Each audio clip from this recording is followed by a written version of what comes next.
La lluvia me caía a baldazos en la cara mientras mi propio hijo cerraba la puerta con un portazo. «Viejo sucio, y no vuelvas más», gritó, con una rabia que no reconocí. Tenía mi maleta rota en la mano, empapada, y el corazón hecho trizas.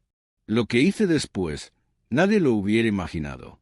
Me llamo José Alcántara, tengo 78 años, y todavía me tiemblan los labios cada vez que recuerdo aquella noche. No por el frío, no por la calle, sino por el dolor de ver a mi propio hijo, aquel al que le enseñé a caminar, echarme de su vida como si fuera una plaga. Había sacrificado todo por él.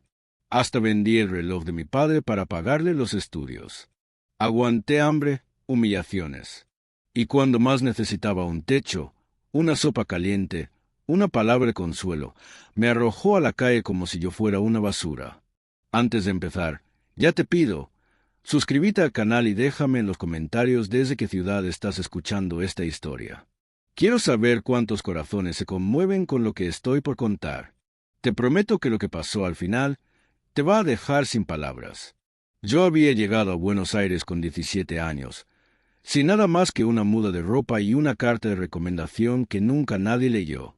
Trabajé de mozo, de peón de obra, hasta de limpiavidrios. La vida me enseñó que si no peleas por lo tuyo, te pasan por encima. A los 24 conocí a Teresa, la única mujer que realmente me miró a los ojos como si valiera la pena. Era maestro de primaria.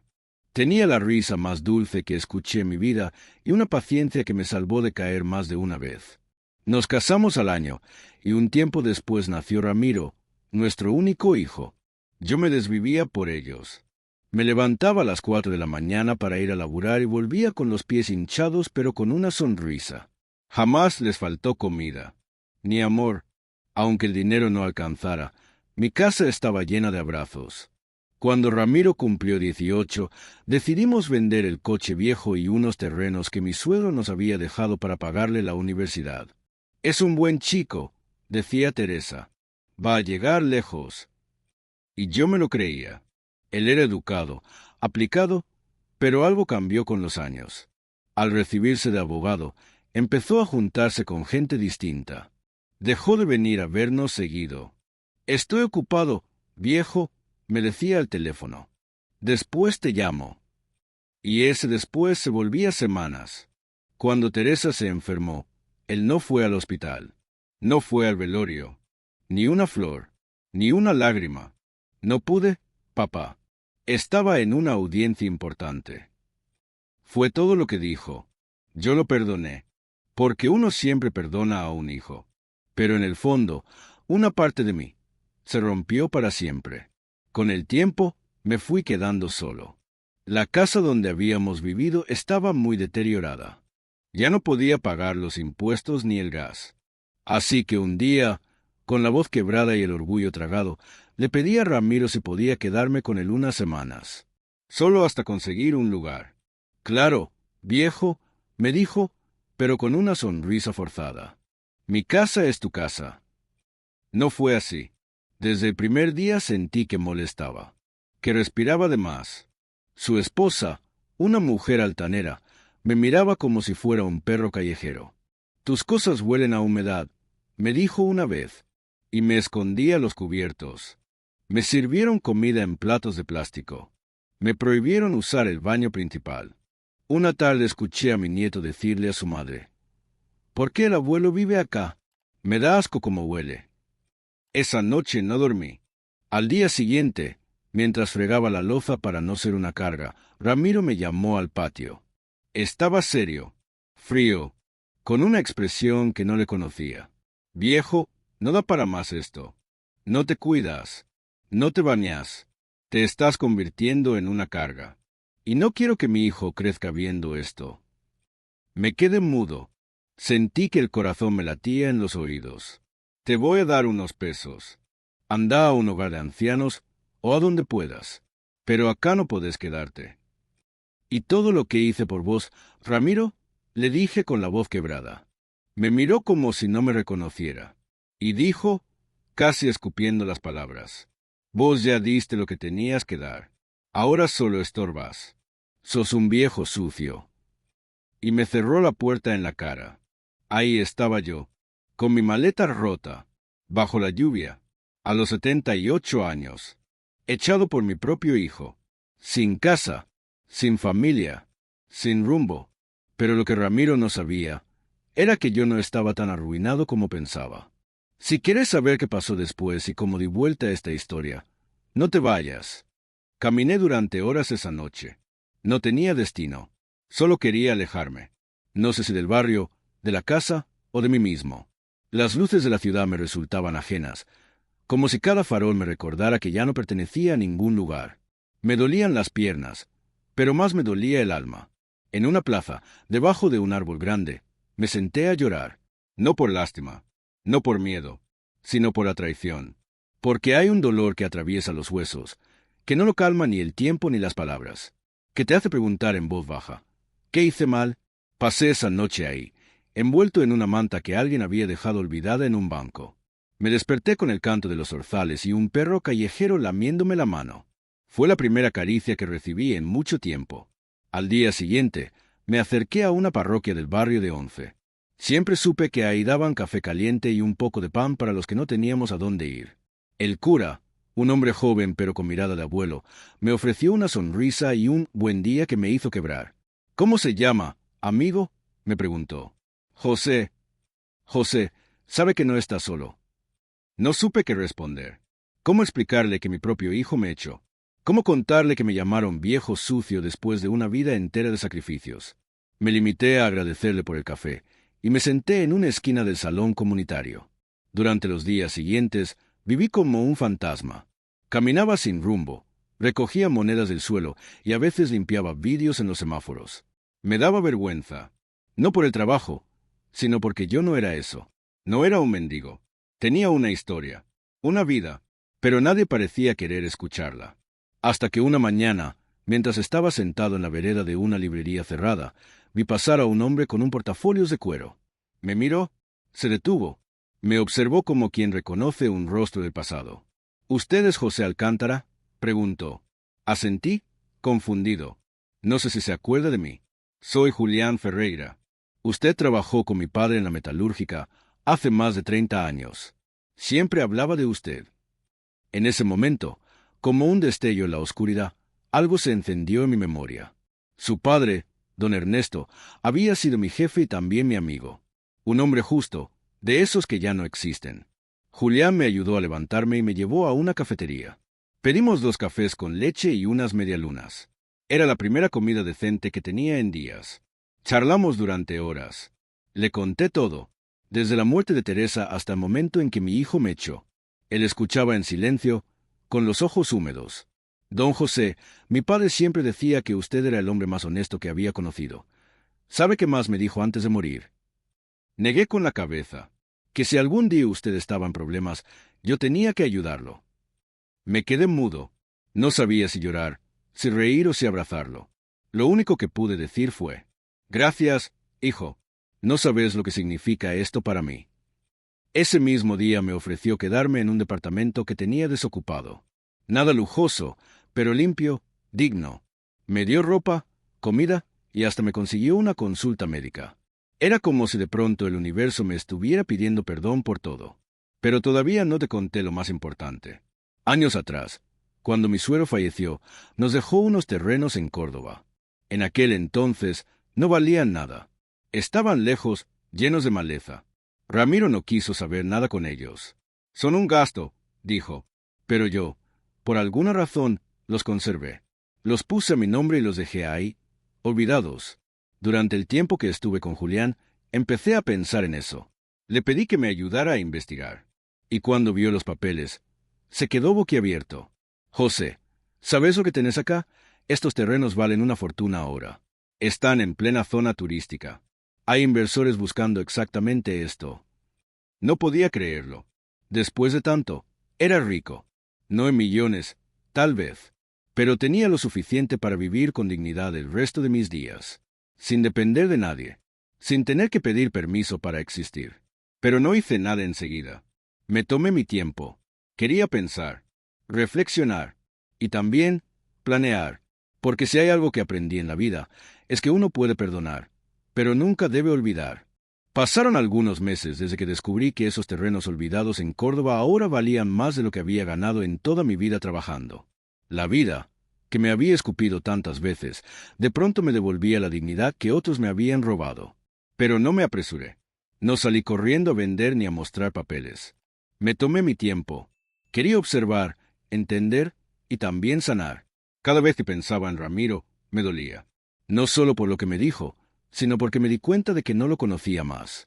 Ese chico al que le enseñé a andar en bicicleta, que lloraba cuando se raspaba las rodillas, que dormía abrazado a mí en las noches de tormenta, ya no estaba. En su lugar había un hombre frío, ambicioso y desagradecido. Pero yo no soy de los que buscan venganza con bronca. Yo creo en la vida, y la vida sabe cómo cobrar las deudas del alma.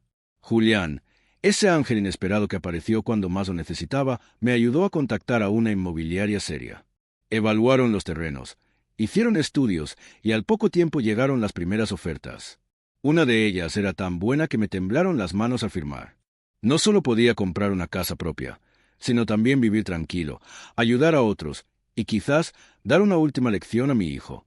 ¿Qué vas a hacer con todo esto, José? Me preguntó Julián mientras tomábamos mate en su oficina. Lo justo, le dije, mirando por la ventana. Pero no para mí, para él. Y así empezó todo. Lo primero que hice fue comprar una casita en las afueras, modesta pero con jardín. Un lugar donde los pájaros cantaban al amanecer y el aire no olía a rencor. La amueblé con lo justo necesario. Volví a tener un techo, una cama, una dirección. Pero más importante, un lugar que era mío. Después, empecé a visitar hogares de ancianos, pero no como residente, sino como donante anónimo. Llevaba provisiones, medicamentos, mantas. Conocí abuelos con historias que te partían el pecho. Algunos, igual que yo, habían sido olvidados por sus familias. Nos sentábamos a charlar por horas. Y ahí descubrí algo que no esperaba. Mi dolor no era único. Era compartido, pero yo aún tenía algo pendiente. Un domingo por la mañana, me vestí con lo mejor que tenía y fui a la casa de Ramiro. Caminé lento, sin miedo. Cuando toqué el timbre, salió su esposa, con la misma cara de desprecio de siempre. «¿Qué haces acá?», dijo con frialdad. «Vine a ver a mi hijo». Ella dudó, pero me dejó pasar. Ramiro estaba en el jardín, tomando café y mirando su celular. Cuando me vio, frunció el ceño. «¿Qué quieres ahora?». Me acerqué despacio, saqué del bolsillo un sobre y se lo tendí. «Abrilo». Lo tomó con desconfianza. Al leer, su cara cambió. Primero fue confusión, luego sorpresa, y finalmente incredulidad. «¿Qué es esto?», preguntó. «Una transferencia, una donación. $500,000 para el hospital pediátrico donde naciste. A tu nombre». «¿Cómo? ¿Cómo hiciste esto?». «Vendí aquellos terrenos que vos dijiste que no valían nada. ¿Te acuerdas?». Se quedó mudo. «Lo puse a tu nombre porque quiero que al menos una vez en tu vida hagas algo bueno. No por mí, por vos». Ramiro me miró como si no supiera quién era yo, como si estuviera viendo a un extraño. «¿Y por qué haces esto, después de todo lo que pasó?». «Porque todavía sos mi hijo». Me levanté, le di una palmada en el hombro y caminé hacia la puerta. «Ah, y una cosa más», dije antes de salir. «No quiero tu perdón, ni tu lástima, solo que mi nieto, algún día, escuche esta historia y elija ser mejor que vos». Y me fui. Esa noche dormí como hacía años no dormía. Liviano, sin rencor, porque había soltado, porque había hecho lo que creía correcto, no para castigar, sino para enseñar. Y aunque Ramiro no me volvió a llamar, su esposa me mandó un mensaje una semana después. Solo decía: «Gracias por lo del hospital. Fue inesperado. Mi hijo preguntó por vos. ¿Te gustaría verlo?». Las lágrimas me corrieron por las mejillas. No respondí enseguida. Me tomé mi tiempo, pero supe que, en algún rincón del corazón de mi hijo, tal vez, todavía quedaba algo de ese chico que tanto amé. Si estás sintiendo esta historia como yo la viví, no te vayas. Dale like al video y suscríbete al canal para que más personas escuchen estas verdades que la vida enseña tarde. En la próxima parte te voy a contar lo que pasó cuando vi de nuevo a mi nieto, y como una sola pregunta suya me hizo llorar como un nene. Una semana después de esa visita inesperada, recibí el mensaje que me dejó el alma temblando. No era de Ramiro, fue su esposa. Solo decía: «Mi hijo preguntó por vos. ¿Te gustaría verlo?». Me quedé mirando esa pantalla unos minutos como si las palabras pudieran cambiar. Las leía una y otra vez, hasta que los ojos se me llenaron de lágrimas. Porque por primera vez en mucho tiempo, alguien de esa familia quería saber de mí. Contesté con un simple sí. Cuando quieran. Y esperé. A los 2 días, me pasaron una dirección. No era la misma casa donde me habían echado. Era un parque en Caballito, un lugar con juegos y árboles añosos, de esos donde los domingos las familias se mezclan con los pájaros y los termos de mate. Me puse la ropa más presentable que tenía y salí con el corazón galopando en el pecho. Llegué antes de la hora acordada. Me senté en un banco cerca de los columpios. Vi pasar a madres, padres, abuelos. Escuché risas de chicos. Y ahí, por un momento, me pregunté si no estaba soñando. Si acaso ese mensaje había sido real o solo una trampa de mi memoria cansada. Pero no. A lo lejos lo vi venir. Era él, mi nieto. Iba de la mano de su madre. Tenía una gorra azul y una camiseta de fútbol. Estaba más alto, más grande. Pero los ojos, esos ojos eran los mismos que los de Ramiro cuando era chico. Los mismos que me miraban con admiración cuando le enseñaba a armar un barrilete. «Hola, abuelo», me dijo, tímido. La voz me tembló al responder. «Hola, campeón». Nos quedamos mirándonos unos segundos que parecieron siglos. Y entonces hizo algo que no esperaba. Me abrazó. No con miedo, no con lástima. Me abrazó fuerte, como si hubiera estado esperando ese momento toda su vida. «¿Por qué te fuiste?», me preguntó, todavía con los brazos alrededor mío. No supe qué decirle. No podía contarle la verdad. No podía manchar la imagen de su padre en su mente tan joven. Así que le respondí como pude. A veces los grandes cometemos errores y nos vamos para proteger a los que amamos.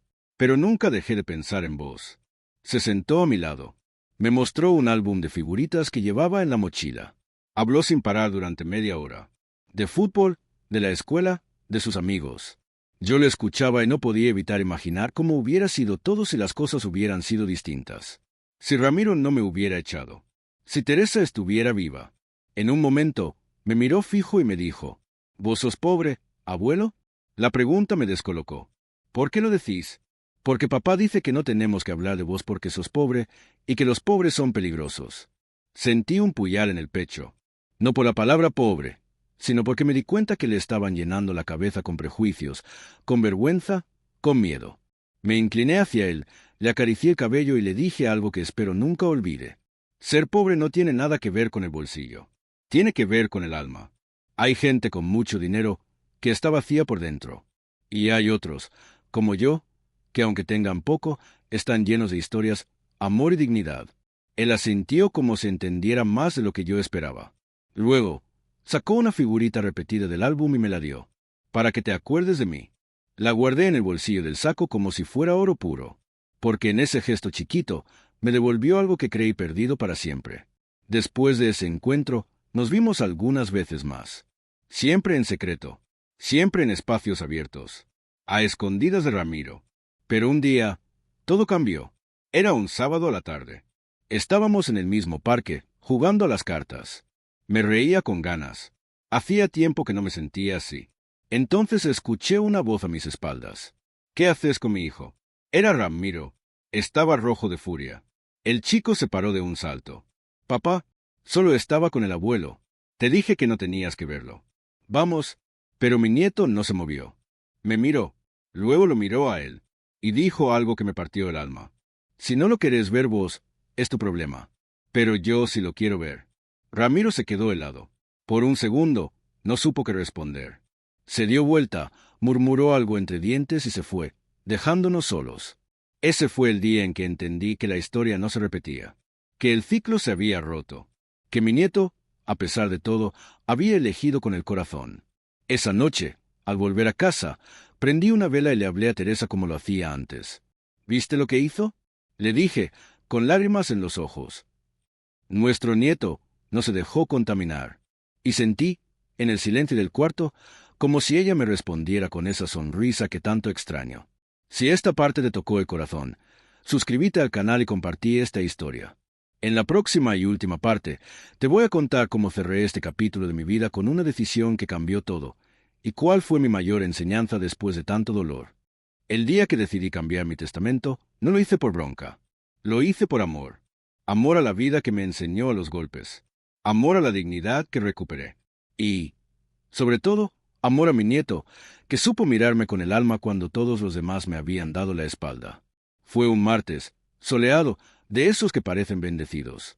Me vestí con mi saco azul, ese que había guardado para ocasiones especiales, y fui al estudio de Julián con todos los papeles en mano. ¿Estás seguro de esto, José? Me preguntó con esa mezcla de respeto y asombro. Más que de nada en mi vida, le dije. Quiero que conste por escrito. Si algo me pasa, todo lo que tengo pasa directamente a nombre de mi nieto. Nada de intermediarios. Nada de trámites. Solo él. ¿Y Ramiro? Ramiro ya me heredó en vida. Me heredó el desprecio, la vergüenza, la soledad. Y eso ya fue suficiente. Salí del estudio con el pecho liviano. Como si al firmar esos papeles me hubiera quitado años de encima. No por el dinero, eso va y viene, sino por lo que representaba una última palabra, una última decisión, un acto de justicia silenciosa. Con el tiempo, mi relación con el chico se volvió más sólida. Íbamos al cine, al museo, a la feria de libros. Le enseñé a jugar al truco, a cebar mate, a respetar la palabra dada. Y él, con su inocencia intacta, me devolvía risas, abrazos y esas preguntas que solo un corazón limpio puede hacer. ¿Cómo sabes tanto, abuelo?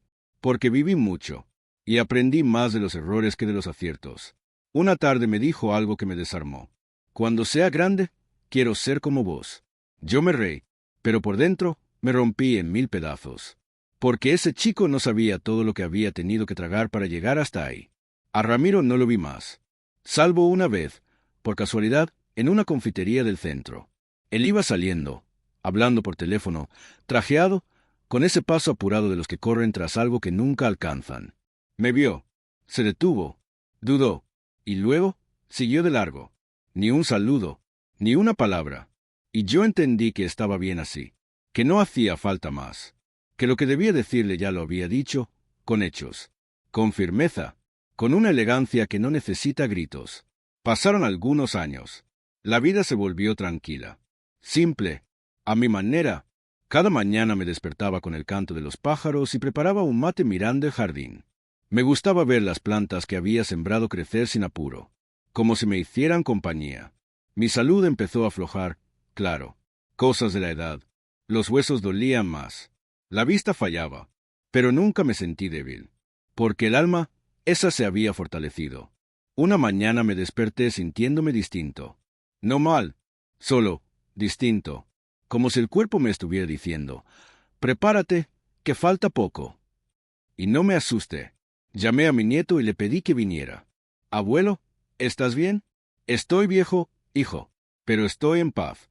Nos sentamos en el patio. Le conté cosas que nunca le había contado. De mi infancia en el campo, de cómo conocí a su abuela, de los días de hambre, de esperanza, de lucha. Él escuchaba todo con los ojos bien abiertos, como si cada palabra fuera una herencia. Le entregué una cajita de madera que había guardado desde que era joven.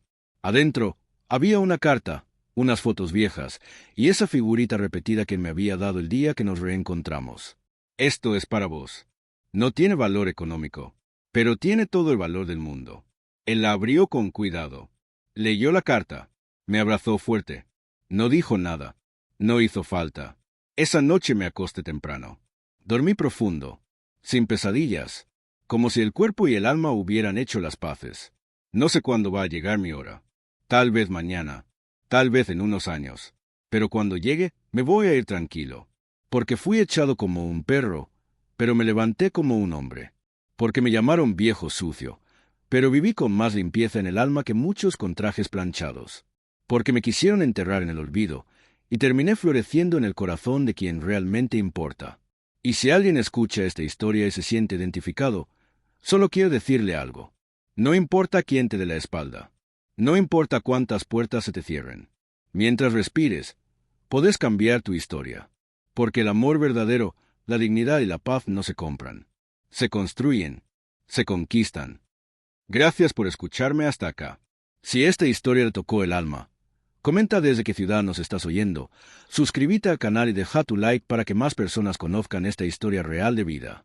Y recordad siempre, nunca es tarde para volver a empezar.